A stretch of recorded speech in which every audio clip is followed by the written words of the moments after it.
Good morning student. कल के lecture में मैंने तुम्हें इलेक्ट्रोकेमिकल सीरीज़ के बारे में बताया था और उसके कुछ एप्लीकेशन थे।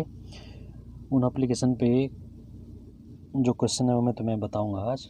जैसे पहला है, फर्स्ट है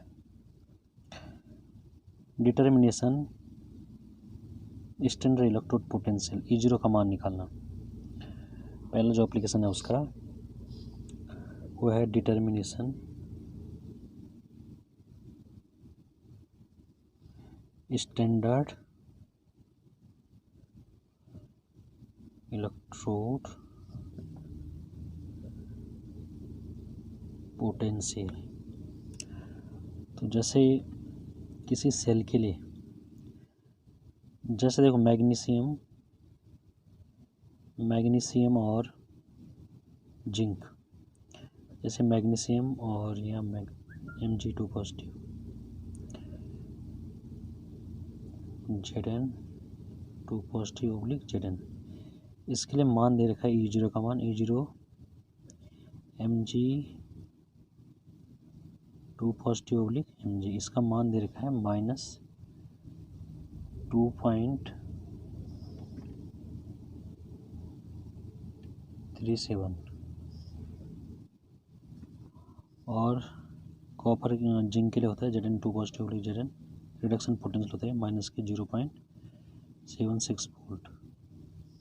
तो हमें इसके ये जो सेल बनेगा, ये जो सेल है, इस सेल के लिए सेल पोटेंशियल का मान डिटर्मिनेशन करना है। तो ये दो वैल्यू दे रखी हैं, इन दोनों वैल्यू को हम फॉर्मूले में रख देंगे। क्या होता है E0 सेल बराबर E0 cathode minus E0 anode. कई बुकों में क्या दिया होगा E0 right minus E0 left. तो कैथोड वाले को हमेशा राइट बोलते हैं और लेफ्ट वाले को हमेशा एनोड बोलते हैं। जो ज़्यादा एक्टिव होता है वो एनोड वाला होता है, जो कम रिएक्टिव होता है वो कैथोड वाला होता है। तो जगह E0 सेल बराबर, अब E0 कैथोड की जगह है Zn2 positive oblique Zn minus E0 Mg2 positive oblique Mg। तो हो जाएगा E0 सेल बराबर E0 जिंक का मान है -0.76 -2.37। ये मान रख दिया मैंने। E0 जिंक का ये है -0.76 और मैग्नीशियम का है -ये। तो E0 सेल बराबर -0.76 प्लस 2.37। 2.37 में से 0.76 घटाना है क्योंकि वो छोटी राशि है। तो ये आ जाएगा 7 में 6 गया 1, 13 में 7 गया 6, 1.61 वोल्ट। ये आता है पॉजिटिव क्योंकि ये सेल है। और अगर सेल का मान E0 सेल का मान अगर पॉजिटिव आए तो इसका मतलब वो रिडॉक्स रिएक्शन भी सही है। मतलब ये वाला जो सेल का डायग्राम दे रखा है ये बिल्कुल एक्यूरेट है, मतलब ये प्रोसेस होगी, ये सेल सही है। और अगर मैग्नीशियम और जिंक में मैं जिंक को यहाँ डाल दूँ और मैग्नीशियम को यहाँ डाल दूँ तो ये जो वैल्यू आएगी वो माइनस में आएगी। इसका मतलब सेल सही नहीं है। सेल से हमेशा एनर्जी क्या होती है, पॉजिटिव आती है। तो ये उसका पहला एप्लीकेशन है। दूसरा एप्लीकेशन है उसका, दूसरा मैंने बताया तुम्हें कि कौन सी स्पीसीज इलेक्ट्रॉन देगी, कौन सी स्पीसीज इलेक्ट्रॉन नहीं देगी। तो इलेक्ट्रोकेमिकल सीरीज को देखने पे पता ये चलता है कि हाइड्रोजन से ऊपर जितनी स्थित हैं माइनस वाली, जिनका रिडक्शन पोटेंशियल माइनस में, वे क्या देती हैं, वे हमेशा दे ऑलवेज डोनेट इलेक्ट्रॉन देती हैं, इलेक्ट्रॉन देती हैं। ठीक है, हाइड्रोजन से ऊपर जितने भी होंगे और उनका मान नेगेटिव तो होगा ही, तो वे हमेशा इलेक्ट्रॉन देती हैं, नहीं इलेक्ट्रॉन डोनेट करने वाली स्पीसीज हैं। और जो हाइड्रोजन से नीचे स्थित हैं यानी पॉजिटिव वैल्यू वाले, वे हमेशा इलेक्ट्रॉन लेती हैं। मतलब वे मेटल क्या करेंगे, इलेक्ट्रॉन लेंगी, और जो हाइड्रोजन से ऊपर स्थित हैं वे हमेशा इलेक्ट्रॉन देते हैं। इसलिए इसीलिए इस वाले सेल में देखो, जो ये वाला है इसी को देख लो, मैग्नीशियम और जिंक में मैग्नीशियम जिंक से ऊपर स्थित है, या अब दोनों क्या हैं, ये हाइड्रोजन से ऊपर स्थित है। अब फिर यहाँ दोनों में ये लगता है कि इन दोनों में एक दूसरे से ऊपर कौन स्थित है, या जिसकी वैल्यू सबसे ज़्यादा नेगेटिव होगी। तो जो सबसे ज़्यादा नेगेटिव जिसकी वैल्यू होगी वो एनोड का कार्य करेगी, इसका मतलब वो इलेक्ट्रॉन देगी। तो ये देख रहे हो, इसको देख के पता चल रहा है मैग्नीशियम से क्या बन रहा है, 2 पॉजिटिव, इसने 2 इलेक्ट्रॉन दिए होंगे तभी क्या बना, ये बना। तो ये रिएक्टिव स्पीसीज है। और जिंक क्या कर रहा है, 2 इलेक्ट्रॉन ले रहा है, तो कट के तब कितना बना है, जिंक बन रहा है। तो जिंक यहाँ पे कौन सी स्पीसीज है, यहाँ पे इलेक्ट्रॉन रिसीविंग स्पीसीज है अर्थात कैथोड, और यहाँ पे मैग्नीशियम इलेक्ट्रॉन डोनेटिंग स्पीसीज है, इसका मतलब ये एनोड का वर्क करती है। अच्छा, एक जो पहले वाला शुरू में इलेक्ट्रोकेमिकल सीरीज में तुम देखा होगा, Zn 2 positive salt bridge, copper 2 positive और कॉपर, इसमें हमें बताएंगे कि ये रिएक्शन सही है कि नहीं है, या इसमें इलेक्ट्रॉन डोनेटिंग स्पीसीज कौन है। इलेक्ट्रॉन डोनेटिंग स्पीसीज जिंक है, कॉपर है। जिंक और कॉपर को तुम्हें याद हो गया होगा कि जिंक और कॉपर में ऐसा, जिंक क्या करता है, 2 इलेक्ट्रॉन दे के जिंक 2 पॉजिटिव बनाता है, कॉपर 2 इलेक्ट्रॉन लेके कॉपर सॉलिड बनाता है। कभी कभी क्या होता है, जिंक 2 पॉजिटिव तो एक्वस है या 1m लिखा रहता है, कॉपर है तो 1m लिखा रहता है, सॉलिड है तो सॉलिड लिखा रहता है। ये सॉलिड वाला केस है, जो सॉलिड 1m या एक्वस 1m या एक्वस 1m का मतलब 1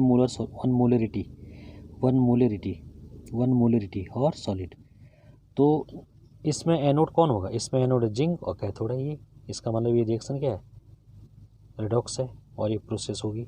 अगर मैं यही चीज़ उल्टा लिख दूँ, यहाँ पे देखो कॉपर जिंक का केस में कॉपर और copper 2 positive salt bridge, Zn 2 positive और जिंक, तो ये रिएक्शन क्या है, ये कभी भी रिडॉक्स रिएक्शन नहीं हो सकती है।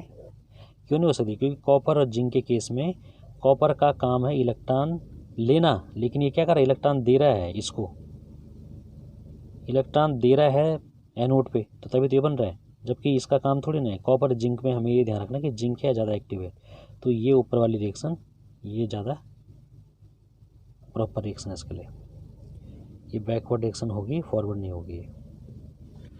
तो हम ये भी पता लगा सकते हैं इनके E0 से, या इनके E0 का मान से पता चल जाएगा। देखो E0, जिंक का जो E0 का मान होता है वो होता है Zn 2 पॉजिटिव Zn, इसका मान होता है -0.76 वोल्ट और 0.76 वोल्ट, और कॉपर के लिए होता है, कॉपर 2 पॉजिटिव कॉपर, इसके लिए होता है +0.34 वोल्ट, 34 वोल्ट और 0.76 वोल्ट। इन दोनों में ज़्यादा रिएक्टिव कौन, इलेक्ट्रॉन कौन देगा, जिंक देगा, क्योंकि इसके रिडक्शन पोटेंशियल का मान ज़्यादा नेगेटिव है। जिसका ज़्यादा नेगेटिव होता है वो उतना ज़्यादा क्या होता है, रिएक्टिव स्पीसीज होती है और वो इलेक्ट्रॉन देता है। अच्छा, तीसरा एप्लीकेशन इसका, हम रिडॉक्स रिएक्शन की फिजिबिलिटी बता सकते हैं, मतलब feasible which reaction redox which do not proceed. तो जैसे ये वाली रिएक्शन है Ag plus Zn 2 positive equal to Ag plus के Zn सॉलिड, तो क्या ये रिएक्शन रिडॉक्स है, या ये रिएक्शन हो सकती है, संभव है, पॉसिबल है। तो इसका रीज़न है, इसका आंसर है नो। क्यों, क्योंकि सिल्वर और जिंक में ज़्यादा रिएक्टिव है जिंक, तो जिंक का काम है इलेक्ट्रॉन देना, न कि इलेक्ट्रॉन लेना। देखो ये इलेक्ट्रॉन लेके क्या बना रहा है, जिंक बना रहा है, ये इलेक्ट्रॉन दे के क्या बना रहा है, Ag प्लस बना रहा है। इसका मतलब इसने -1 इलेक्ट्रॉन दिया होगा तो ये बना, जिंक 2 पॉजिटिव ने प्लस के 2 इलेक्ट्रॉन लिया होगा तब जाके जिंक बना रहा है। तो ये रिएक्शन क्या है, डू नॉट प्रोसीड, और ये रिडॉक्स रिएक्शन नहीं है। तो ऐसे बहुत सारे रिएक्शन जो हम बताएंगे जब हम इसके एक्सरसाइज करेंगे। उसके बाद है कि अगर किसी सॉल्यूशन को किसी एपरेटस में रखते हैं, चौथा है सॉल्यूशन को, इस टाइप के क्वेश्चन आते हैं, तो ये चौथा मैं एक एप्लीकेशन बता रहा हूँ। सॉल्यूशन को किसी पॉट में रखना, पॉट का मतलब पात्र में रखना, पॉट में रखना, रख सकते हैं या नहीं रख सकते हैं, रख सकते हैं या नहीं रख सकते हैं, ये चीज़। तो जैसे मैं यहाँ बोलूँ, क्या 1 m जिंक सल्फेट को कॉपर के पात्र में रख सकते हैं, या we can store 1 m zinc sulphate in copper apparatus. रख सकते हैं, रख सकते हैं, नहीं रख सकते हैं, क्योंकि रख सकते हैं, बताओ। रख सकते हैं क्योंकि कॉपर का पात्र है और जो सॉल्यूशन है वो जिंक सल्फेट का है। इसका मतलब कॉपर जिंक सल्फेट के साथ बिल्कुल भी रिएक्ट नहीं करेगा। इसका मतलब हम रख सकते हैं क्योंकि कोई भी रिएक्शन नहीं होनी चाहिए, नहीं तो अगर रिएक्शन होगी तो क्या हो जाएगा, वो एपरेटस ख़राब हो जाएगा। इसलिए हम कॉपर के वेसल में जिंक सल्फेट को रख सकते हैं। तो यहाँ पर लिख सकते हैं यस, यहाँ पर लिखिए जिंक सल्फेट प्लस कॉपर, यहाँ पर लिखिए नो रिएक्शन।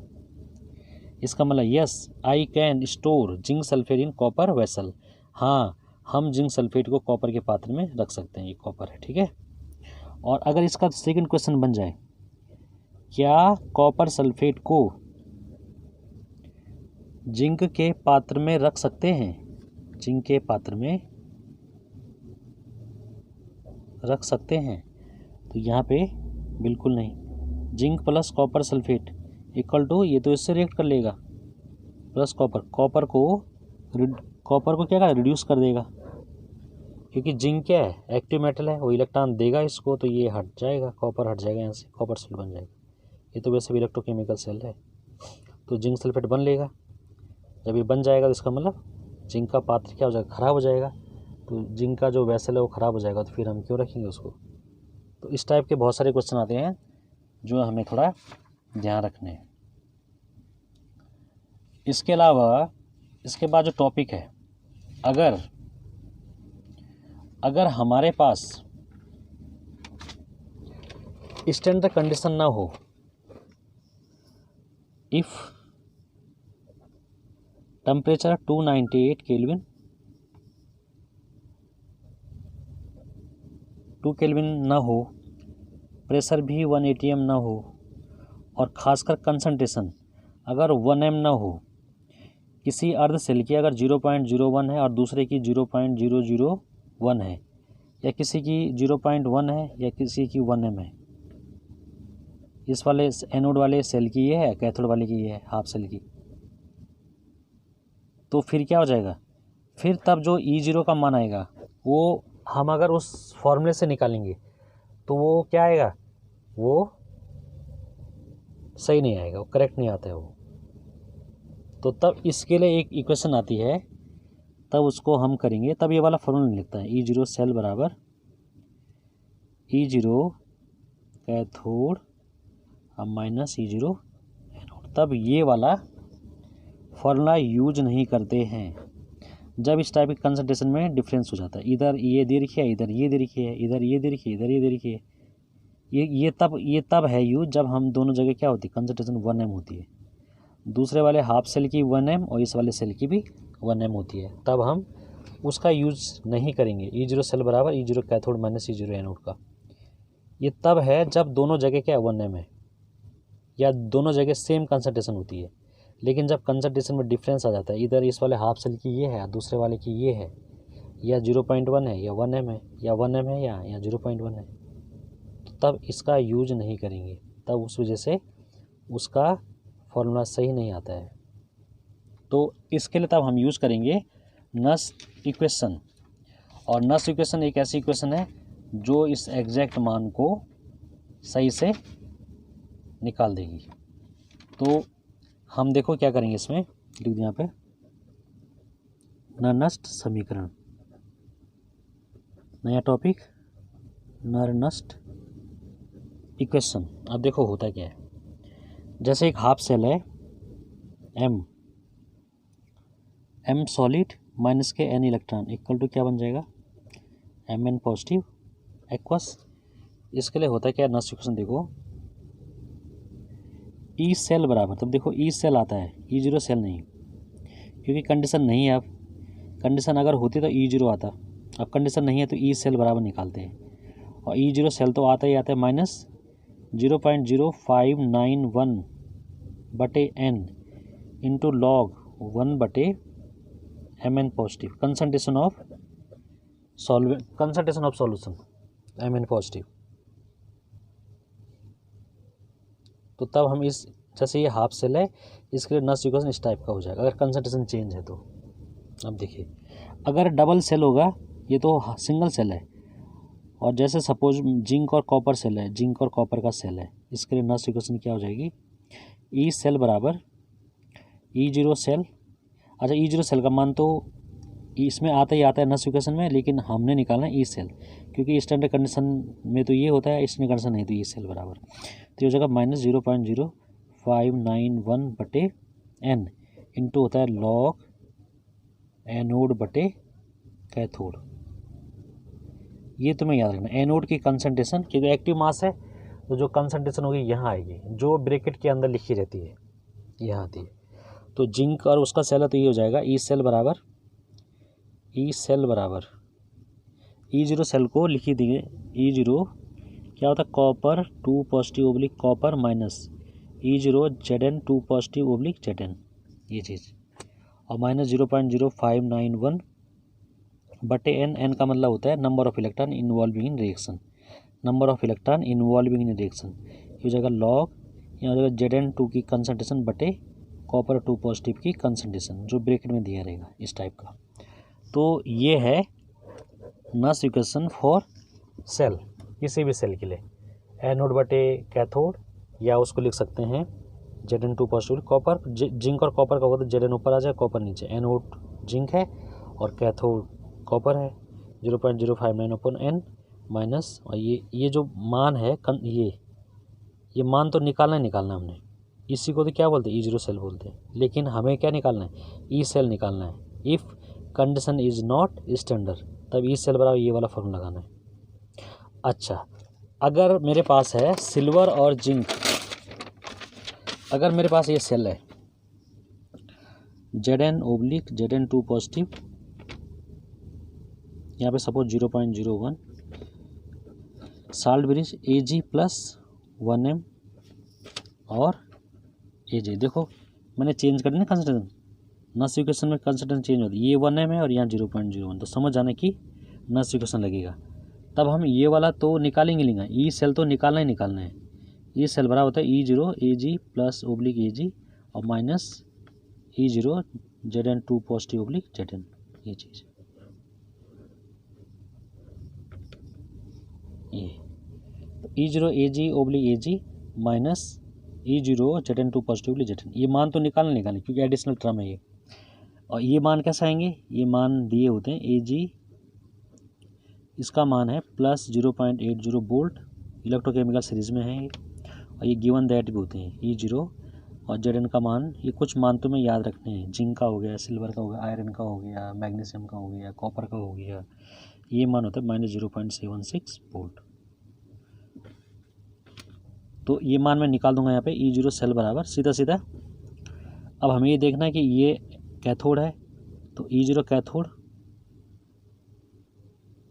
कैथोड में हमेशा वो वैल्यू जो प्लस में होती है या जो कम माइनस होती है, ई जीरो एनोड, और ई जीरो सेल का मान हम यहाँ पे निकाल देंगे 0.80 माइनस 0.76, तो ये हो जाएगा ई जीरो सेल बराबर, ये हो जाएगा 815 1.16 वोल्ट,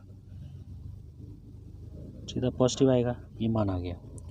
तो अगर स्टैंडर्ड कंडीशन दी होती तो मान सीधा यही आ जाता, लेकिन स्टैंडर्ड कंडीशन नहीं है, कंसंट्रेशन चेंज है दोनों जगह, तब इसके बाद हम क्या लिखें, अकॉर्डिंग टू नस इक्वेशन। तो नस इक्वेशन से हो जाएगा ई सेल बराबर ई जीरो सेल माइनस 0.0591 बटे 2 इंटू लॉग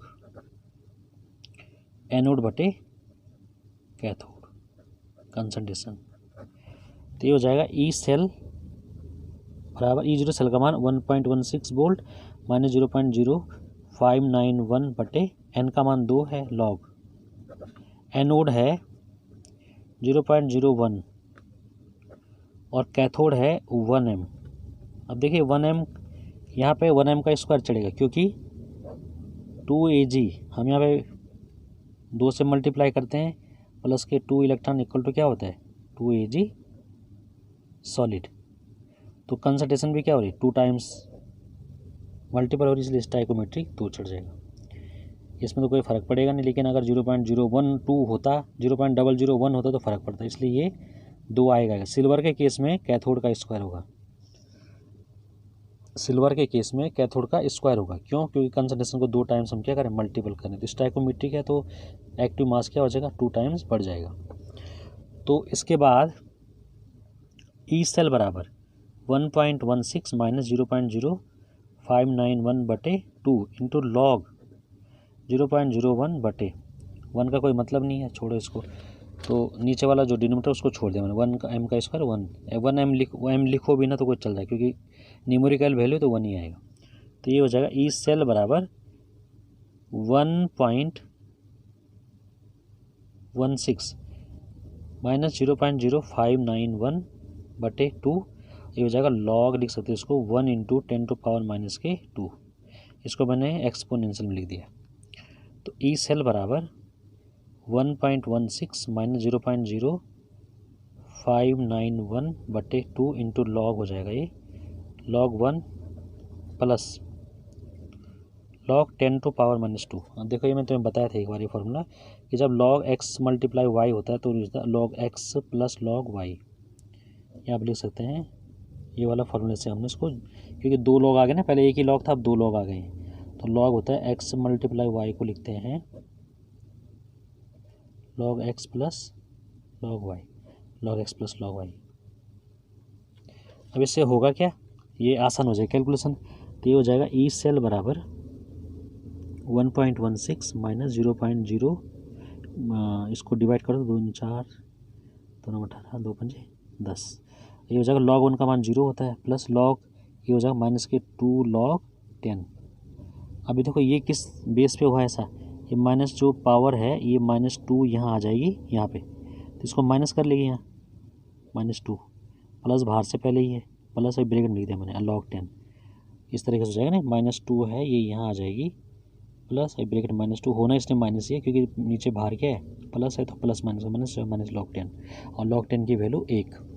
तो ये हो जाएगा ई सेल बराबर 1.16 माइनस 0.0295, 0 को हटा दो ये हो जाएगा माइनस के 2 और log 10 का मान 1। तो -2 होगा, फिर ये माइनस माइनस से इसको प्लस कर लेगा, मल्टीपल करना है इसका इसके साथ, और इसमें से उसको 1.16 में से घटा देंगे।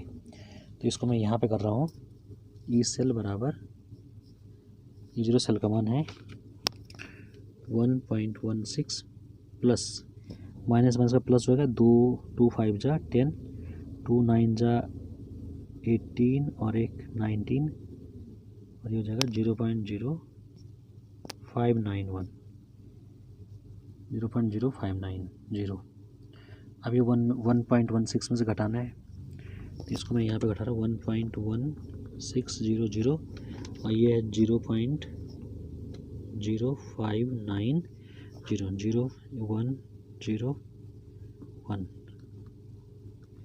1.1।